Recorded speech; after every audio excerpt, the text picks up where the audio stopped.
At any given moment, there is an orthodoxy, a body of ideas which it is assumed that all right-thinking people will accept without question.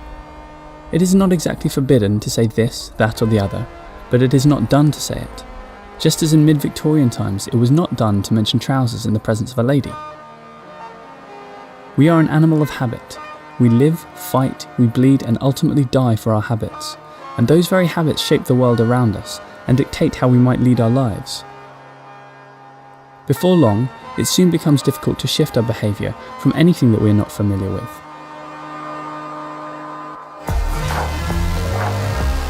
This is a film about you, me, and the routine of obedience.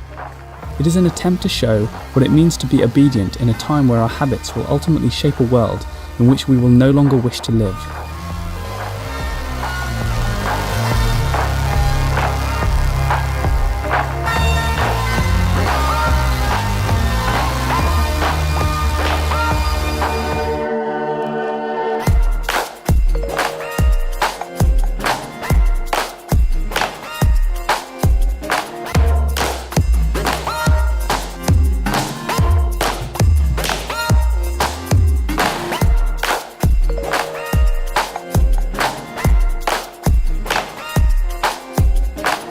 The world as it is today is a place where companies have replaced countries.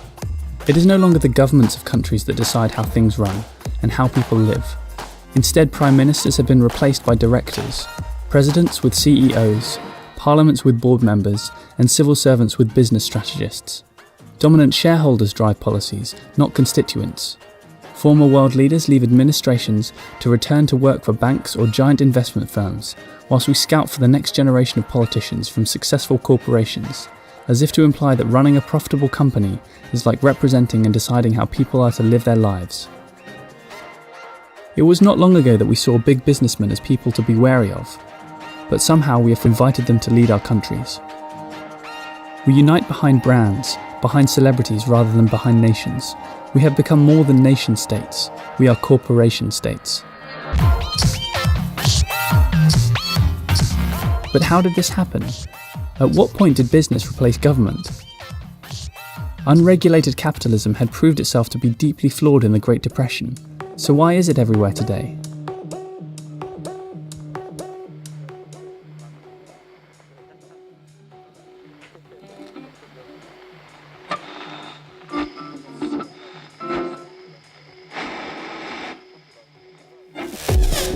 The war effort in the 1940s created a demand for big business to manufacture bombs, tanks, aircraft, and all manner of other war materials.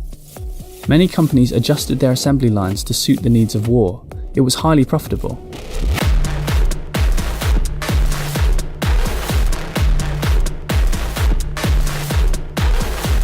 The war also unleashed radical new forms of mass propaganda that made it possible to engineer public opinion. There were revolutions in radio, cinema, photography, cheap mass publications and graphic art. This new propaganda exploited recent understandings of mass psychology and its pioneers like Sigmund Freud. Their works became the basis of communication and how individuals would interact with each other. War propaganda was churned out to rally people against a cause, to unite a country and get citizens behind the war effort.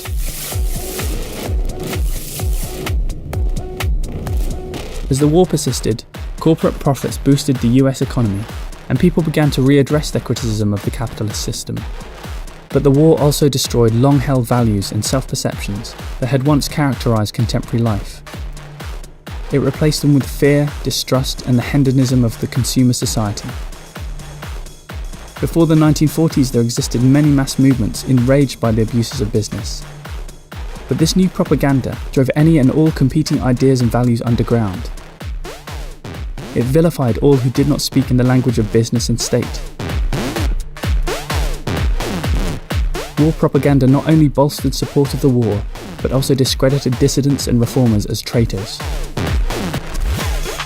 This rise of mass propaganda effectively killed populism. It began the death of the traditionally liberal forces that could offer a resistance to the capitalist machine.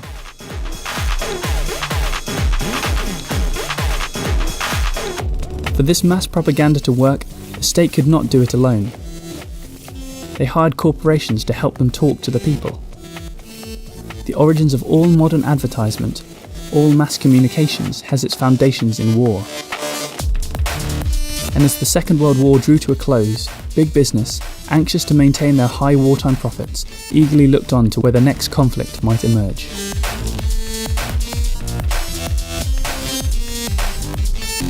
To ensure financial security during the Cold War, giant US corporations began to split their manufacturing lines throughout the US to provide as many jobs in as many states as possible.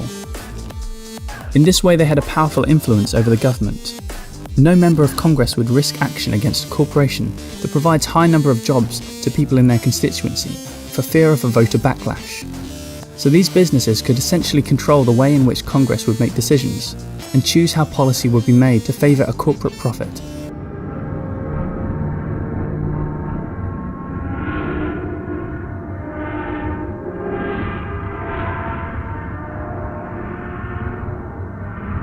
This was a huge advance in the privatisation of the US government, and from here on priorities were increasingly made according to what was good for corporations rather than what was good for the people.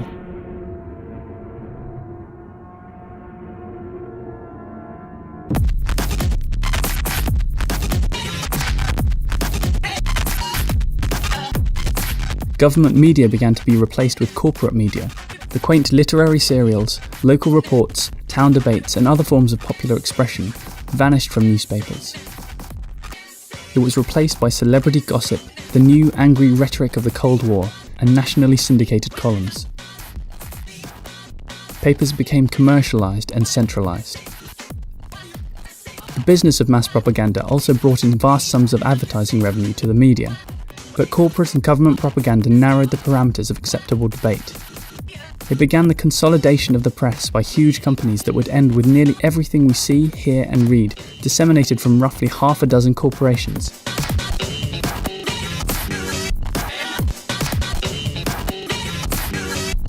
And for all of Rupert Murdoch's talk of ending the reign of the elites, he presided over the rise of media monopolization. It turned the news into the elite's echo chamber.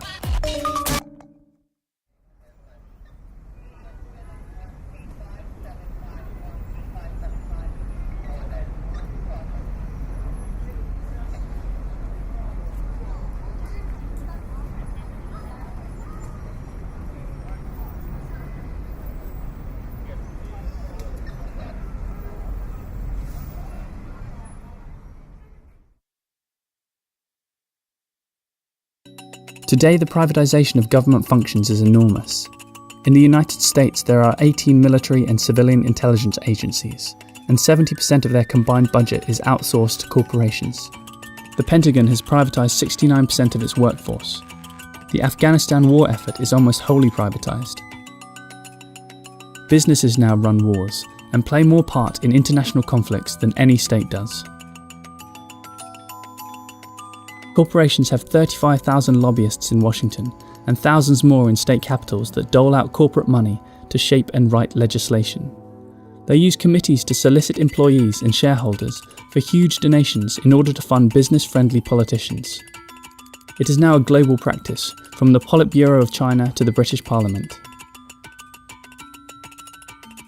Labour leaders make lavish salaries and are considered junior partners within corporate capitalism, as long as they do not speak in the language of class struggle. Politicians, like generals, are loyal to the demands of the corporate state in power. They retire to become millionaires as lobbyists or company managers. Artists who use their talents to foster the myths and illusions that bombard our society live comfortably in the Hollywood Hills.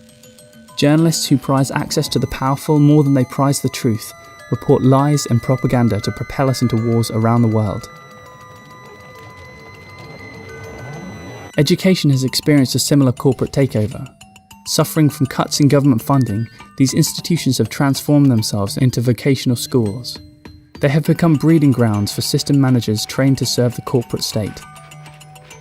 Many of these universities have swelled the budgets of their departments with millions in corporate money. University deans, paid enormous salaries as if they were heads of investment banks, are judged almost solely on their ability to raise money. The arts, just as hungry as the media for corporate money and sponsorship, refuse to address the social and economic disparities that create suffering for tens of millions of citizens. Commercial artists peddle mythical narratives once propagated by corporations, self-help gurus, Oprah Winfrey and the Christian right, that if we dig deep enough within ourselves, focus on happiness, find our inner strength or believe in miracles, we can have everything we desire.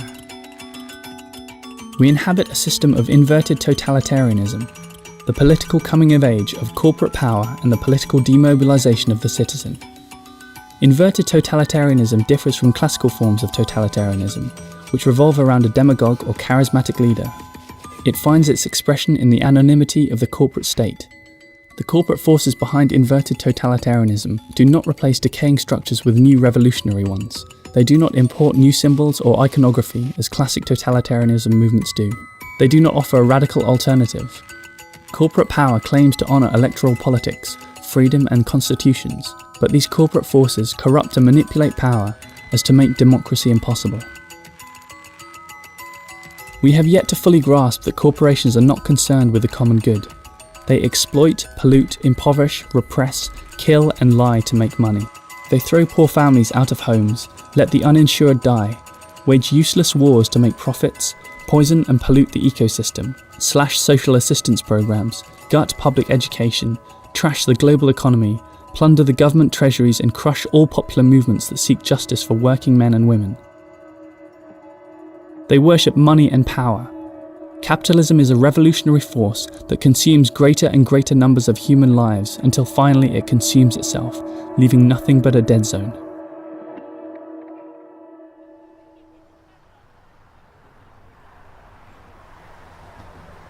Corporations have seized power from the hands of the citizens, that the constitutions and all guarantees of personal liberty have become irrelevant, and that the phrase consent of the governed is meaningless. We experience nothing more than hollow acts of political theatre, all happening under the guise that democratic debate continue to exist, when in fact they do not. This is the world as it is. It is global and it is what we obey.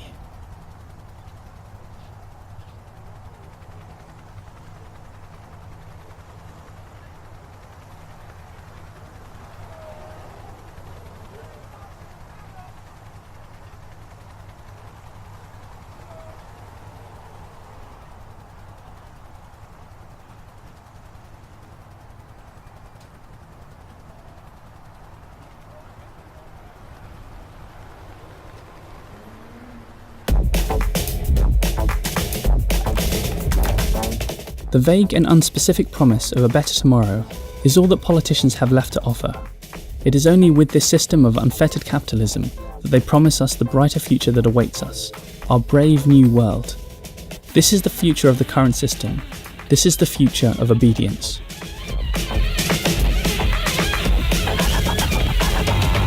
In the coming years, corporate power will continue to pollute and poison the ecosystem and propel us into a world where there will be only masters and serfs.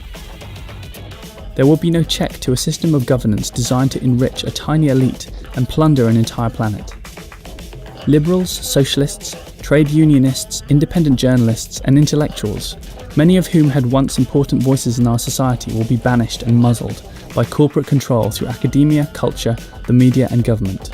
It will create a power vacuum filled by speculators, war profiteers, gangsters and killers.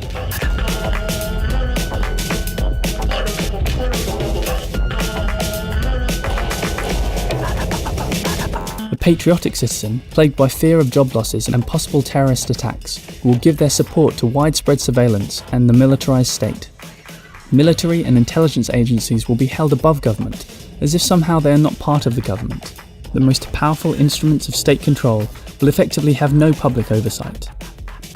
The money that could be used to house and provide food and health to millions will be channeled to the development of increasingly sophisticated weaponry, like drones or AGM-144 Hellfire missiles, which suck the air out of victims' lungs. And yet the civic, patriotic, political language we will use to describe ourselves will remain unchanged.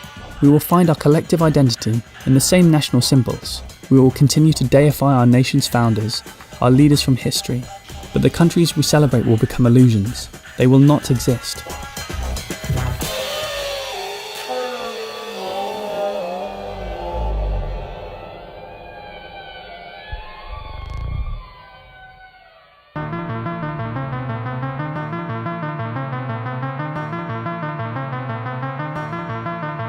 At first, people will indulge in the habit of intellectual avoidance. You will not want to appear to be political. You will be afraid of seeming controversial. You will want to keep a reputation for being balanced, objective and moderate. Your hope is to be asked back, to consult, to be on a board or prestigious committee, and so to remain within the responsible mainstream. You will be employed. The mass propaganda used by the power elite will employ the talents of many people, and the work of justifying corporate power will continue to be carried out by an educated elite drawn from liberal thinkers. It is these people who will continue to create the jingles, advertising, brands and mass-produced entertainment that keeps us trapped in a cultural and political illusion. The corporate salaries that these individuals earn will sap their moral and intellectual independence. It is one of the ironies of corporate control that the corporate state needs the abilities of intellectuals to maintain power. Yet outside of this role, it will continue its refusal to permit intellectuals to think or function independently. Hollywood, the news industry and television will increasingly become instruments of inverted totalitarianism. They will saturate the airwaves with manufactured controversy, whether it is a political sex scandal, or the dispute between talk show hosts, or the extramarital affairs of celebrities. We will confuse knowledge with our potted responses to these non-events. Those who continue to resist will become members of the underclass. As long as they collaborate with the power elite and merge with the instruments of corporate oppression, there will be a few positions of comfort and privilege. But all those who seek to work as artists, journalists, professors, labour organisers, dissident politicians or clergy will increasingly struggle without adequate health insurance or reliable incomes.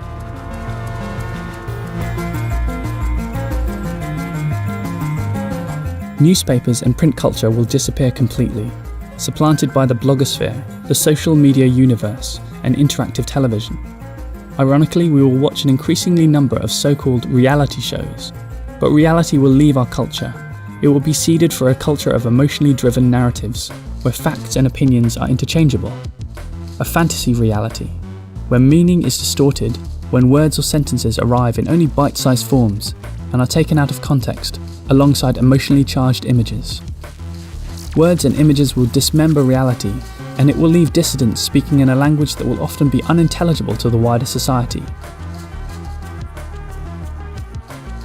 As we shift from print to image, the old artifacts grounded in print will become as obtuse and unintelligible as hieroglyphics. News images will offer us an endless whirlwind of emotion, and at the same time create a historical amnesia. We will forget how we got here. A populace entranced by these fragments, pictures, videos and spectacles, a populace that can no longer find the words to articulate what is happening to it, is cut off from rational discourse.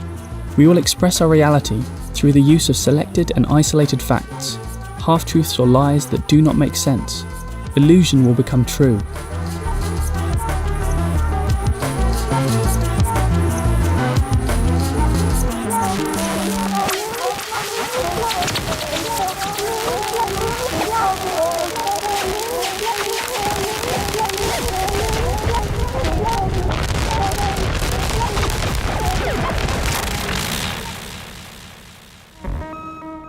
The great promise of the internet to open up dialogue, break down cultural barriers, promote democracy and unleash innovation and creativity is just a utopian dream. It will instead accelerate our division into antagonistic clans, where we are sucked into virtual tribal groups that chant the same slogans and hate the same enemies. Internet trolls will become digital crowd mobs. The web, like cable news outlets, will form anonymous crowds to vent collective rage, intolerance and bigotry. Utopian promoters of the internet will insist that the hive mind, a vast virtual collective, will propel us towards a brave new world, but this simply is not true. The internet is populated by the crowd and not the hive, and the crowd can turn into a mob all too easily. The internet will starve professional critics and artists. The only journalism and art that will endure will be that which draws advertising. The only income left for most of those who create will be earned through the self-promotion and the orchestration of celebrity. Writers, musicians, artists, journalists and filmmakers must transform themselves into celebrities to earn money or vanish from the public consciousness. Cultural and artistic expression will be replaced by the tawdry, banal and often idiotic distractions that draw huge numbers of views on YouTube. The internet will complete the final assault on the arts and intellectual inquiry. Any work that cannot gain corporate sponsorship or attract advertising revenue will be ignored. And funding a civilization through advertising is like trying to get nutrition by connecting a tube from one's anus to one's mouth.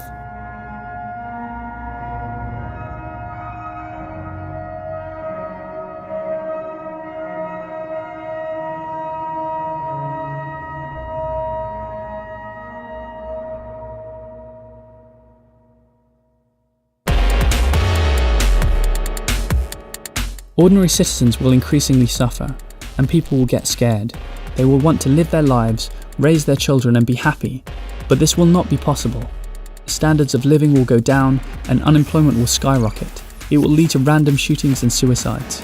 Acts of domestic terrorism will become commonplace, and the state will erode yet more civil liberties to control mass protests. Many will retreat into the dead talk of policy and analysis.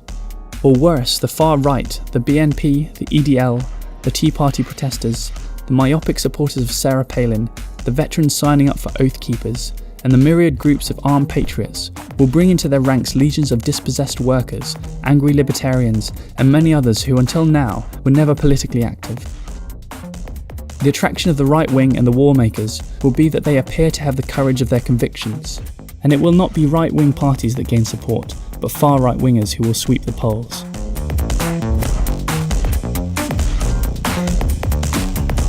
Eventually, it will only be a matter of time before an honest, charismatic figure arises, and people's frustration and disillusionment, their justified anger, and the absence of any coherent response will lead them to this person. All he or she need believe is that there is an enemy, someone to blame. These movements will eventually mutate into full-blown fascist movements.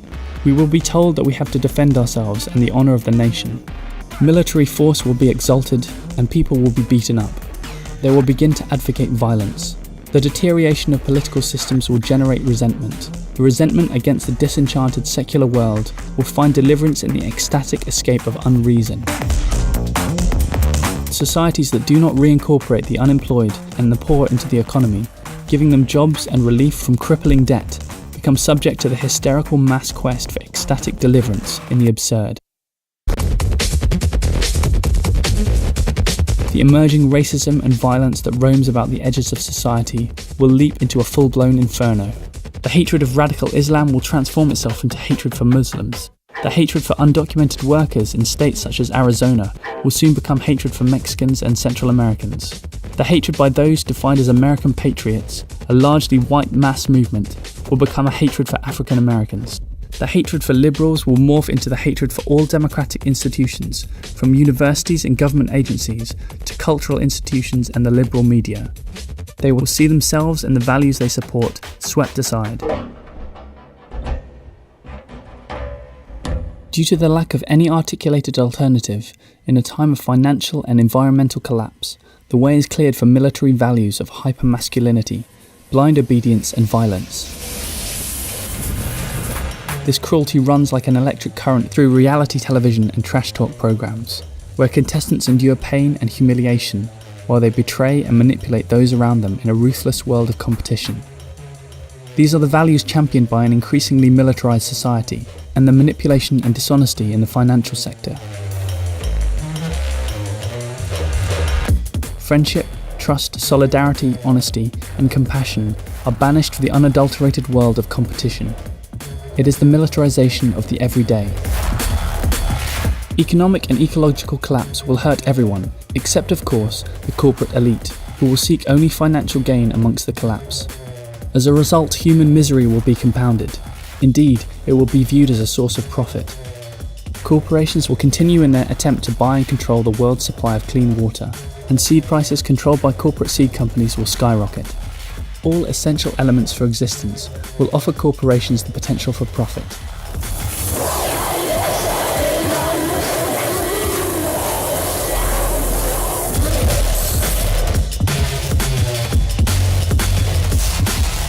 And the demand for capitalist expansion, in a time of growing scarcity and environmental collapse, means that we will endure harsher forms of abuse and repression.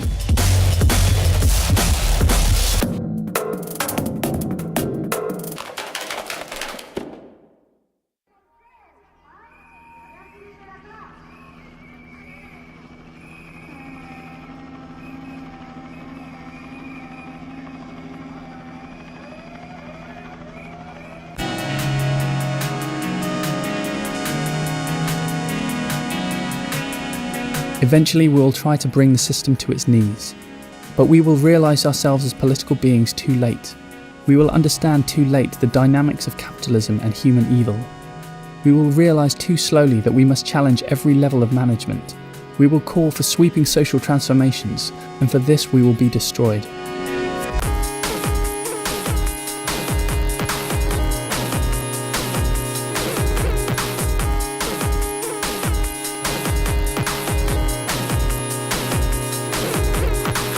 As communities fragment under the weight of internal chaos and increasingly dramatic changes caused by global warming and economic despair, they will face a difficult choice. We can openly resist or retreat into a pure survivalist mode, a form of primitive tribalism. But this retreat will leave participants as morally and spiritually bankrupt as the corporate forces arrayed against them.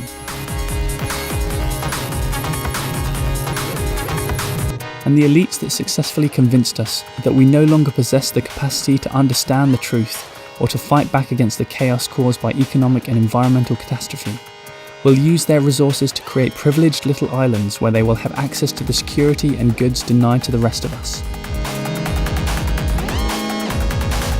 The masses may periodically strike out with blind fury against increased state repression, widespread poverty, and food shortages, but they will lack the ability and self-confidence to challenge in big and small ways the structures of control. The fantasy of a widespread popular revolt is just that, a fantasy.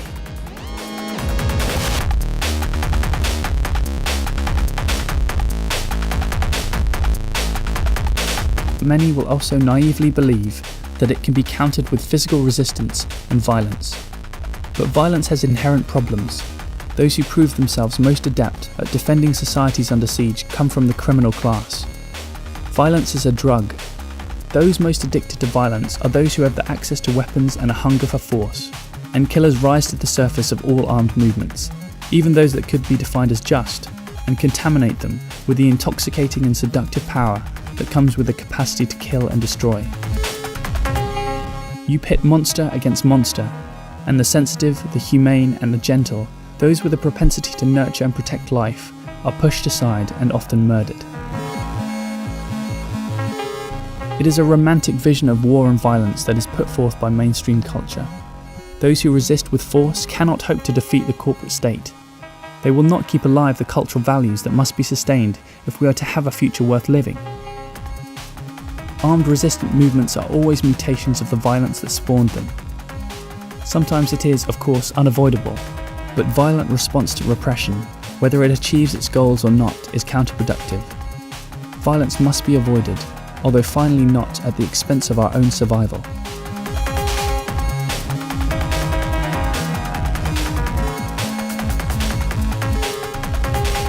Perhaps we'll continue to believe in change and real democracy. Yet democracy, a system to challenge the status quo, has been corrupted to serve the status quo. We will be left with nowhere to turn and instead choose inaction.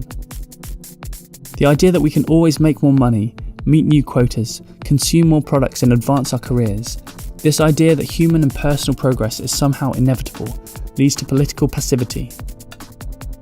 Our passivity is due in part to our inability to confront the awful fact of extinction, either our own inevitable mortality or that of the human species. The emotional cost of confronting death is painful, and we prefer illusion.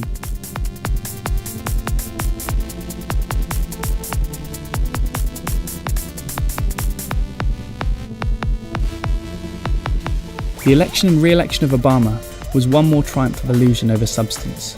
It was skillful manipulation and betrayal of the public by the corporate power elite. We mistook style and ethnicity for progressive politics and genuine change.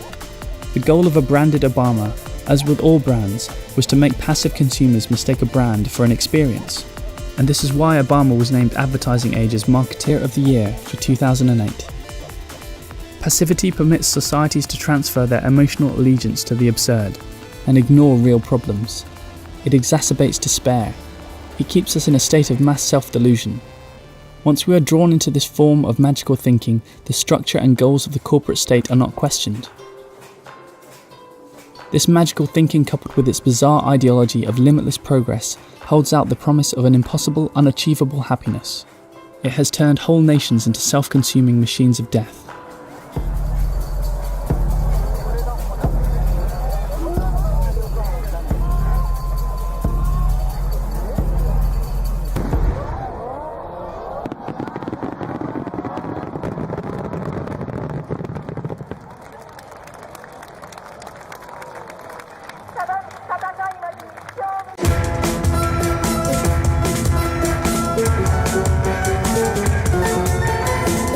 Once credit dries up for the average citizen, once massive joblessness creates a permanent and enraged underclass, once the cheap manufactured goods that are the opiates of our commodity culture vanish, we will evolve into a system that closely resembles classical totalitarianism.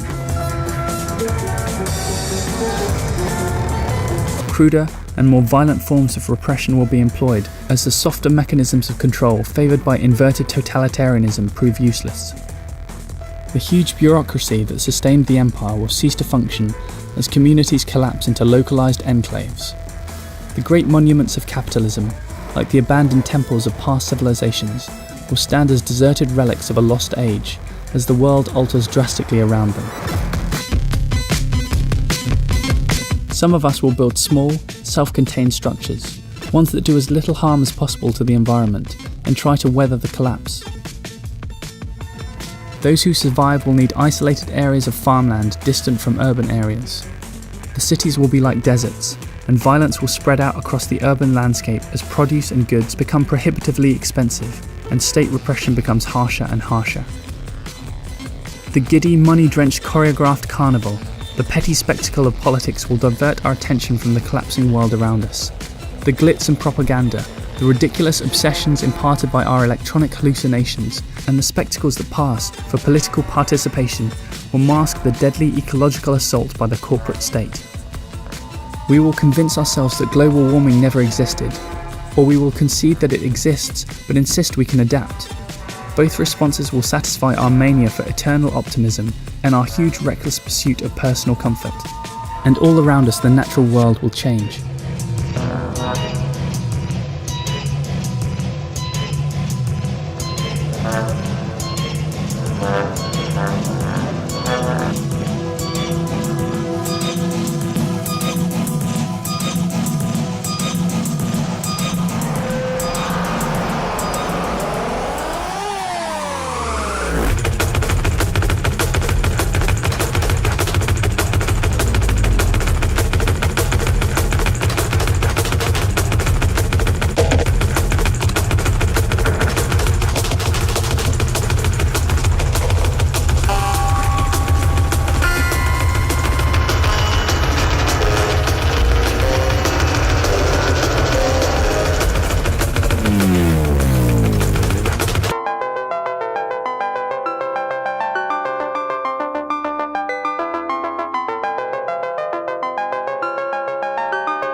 High in the Arctic, the summer sea ice will disappear, the dark water that remains absorbing more solar radiation than reflective white ice, significantly increasing the rate of global warming.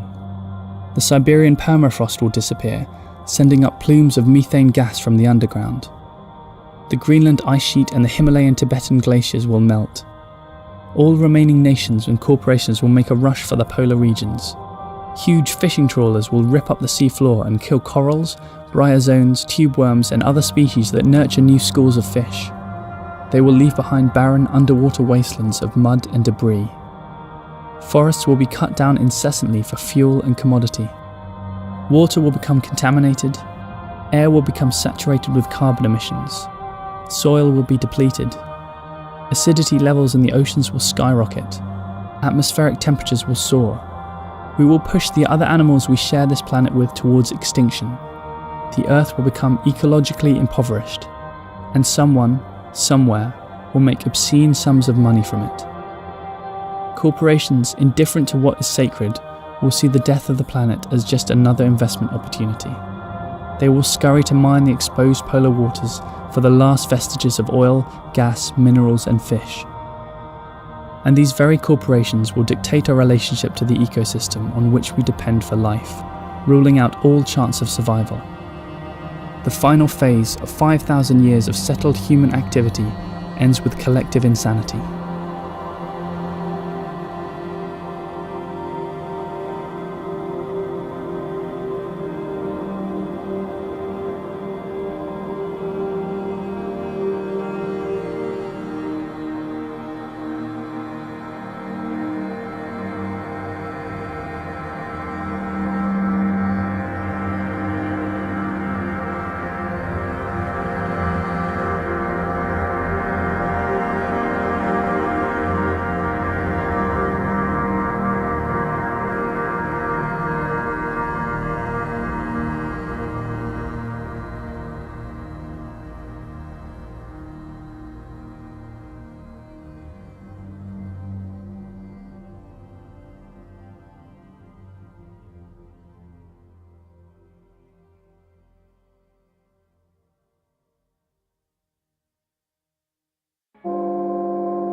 One of the only coherent philosophical positions is revolt. It is a constant confrontation between man and his obscurity. It is not aspiration, for it is devoid of hope. We cannot influence fate. We will all die and our individual beings will be obliterated. But we have a choice in how we live. A living man can be enslaved and reduced to the historic condition of an object. But if he dies in refusing to be enslaved, he reaffirms the existence of another kind of human nature. The corporate elite does not argue that the current system is just or good because it cannot, but it has convinced the majority of citizens that there is no alternative. But we are not slaves. We have a choice.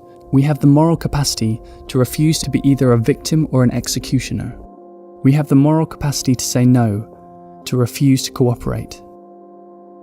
Any boycott or demonstration, any occupation or sit-in, any strike, any act of obstruction or sabotage, any refusal to pay taxes, any fast, any popular movement, and any act of civil disobedience ignites the soul of the rebel and exposes the dead hand of authority. But we can no longer seek to reform a broken system. Let the empire collapse. Sometimes we must die to be reborn, and if it's broken, break it in half.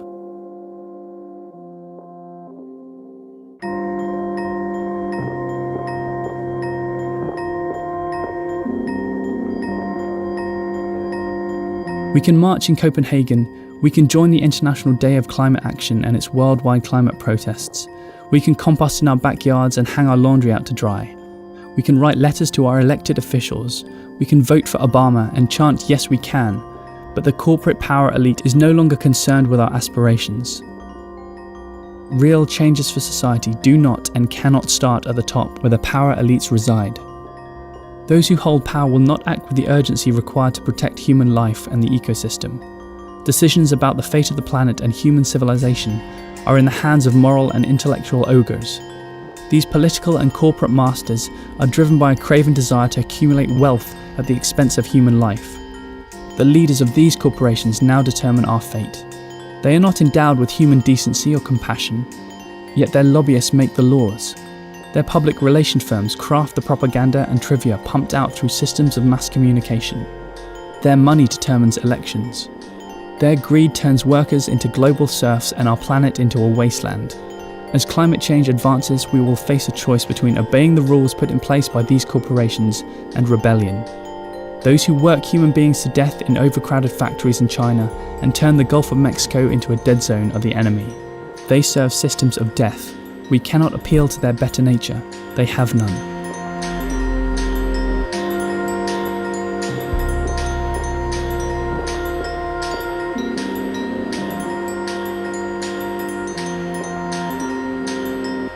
We will either defy the corporate elite, which will mean civil disobedience, a rejection of traditional politics for a new radicalism, and the systematic breaking of laws, or see ourselves consumed. The future, if we obey, will be wrested from us. Acts of resistance are moral acts. They take place because people of conscience understand the moral rather than the practical imperative of rebellion. They should be carried out not because they are effective, but because they are right. Those who begin these acts are always a few, but no act of resistance is useless, whether it is refusing to pay taxes, fighting for a Tobin tax, revoking a corporate charter, holding global internet votes, or using Twitter to catalyse a chain reaction of refusal against the capitalist machine. The internet has been the latest technological instrument of control, but technology is morally neutral. It serves the interests of those who control it, and those who control it today are destroying journalism, culture and art, while they herd the population into clans that fuel isolation, self-delusion, intolerance and hatred. We must trust that resistance is worthwhile. The media, the arts, scholarship and political and social movements must become conduits for unvarnished moral outrage and passion. We must defy systems and even laws that permit corporations to strangle our culture, but they will hate us for it.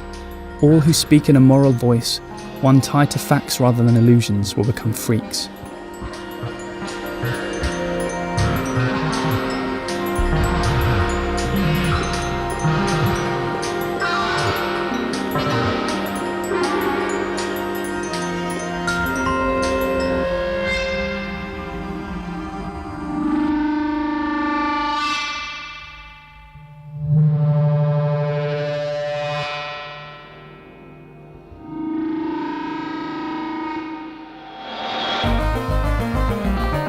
A culture, once it no longer values truth and beauty, condemns its most creative and moral people to poverty and obscurity. And this is our destiny. The corporate elite will label us the enemy. They will condemn the rebel as impractical. They will dismiss the stance as counterproductive. They will chastise the rebel for being angry. They will use the hypocritical language of compromise, generosity and understanding to argue that we must accept and work with the current systems of power. But the rebel is not concerned with self-promotion or public opinion. The rebel knows that, as Augustine wrote, hope has two beautiful daughters, anger and courage. Anger at the way things are and the courage to change them. This defiance, this capacity to say no, is what mass culture and mass propaganda seeks to eradicate. As long as we are willing to defy these forces, we have a chance, if not for ourselves, then at least for those who follow. Acts of rebellion permit us to be free and independent human beings. But rebellion is not the same as revolution. Revolution works towards the establishment of a new power structure, and we cannot repeat the mistake of revolution. Rebellion is about perpetual revolt and permanent alienation from power, and it is only in a state of rebellion that we can hold fast to moral imperatives that prevent a descent into tyranny.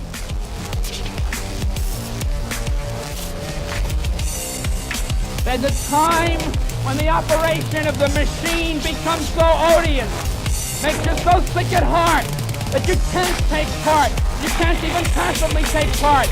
And you've got to put your bodies upon the gears and upon the wheels, upon the levers, upon all the apparatus, and you've got to make it stop. And you've got to indicate to the people who run it, to the people who own it, that unless you're free, the machine will be prevented from working at all.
Hope is a word that is applicable only to those who grasp reality, however bleak, and do something meaningful to fight back, which does not include the farce of elections and the involvement in mainstream political parties.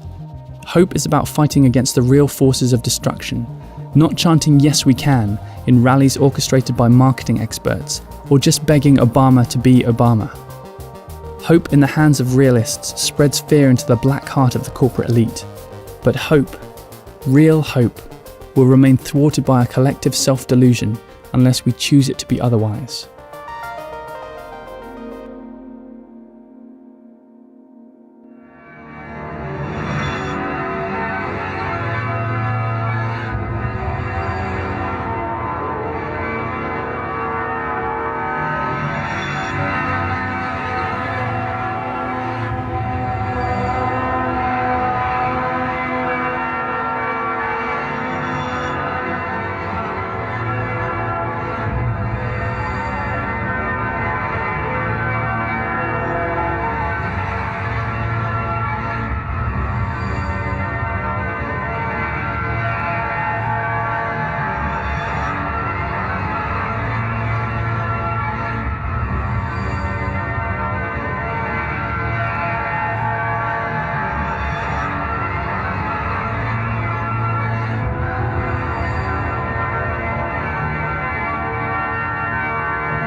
We will either obey or rebel.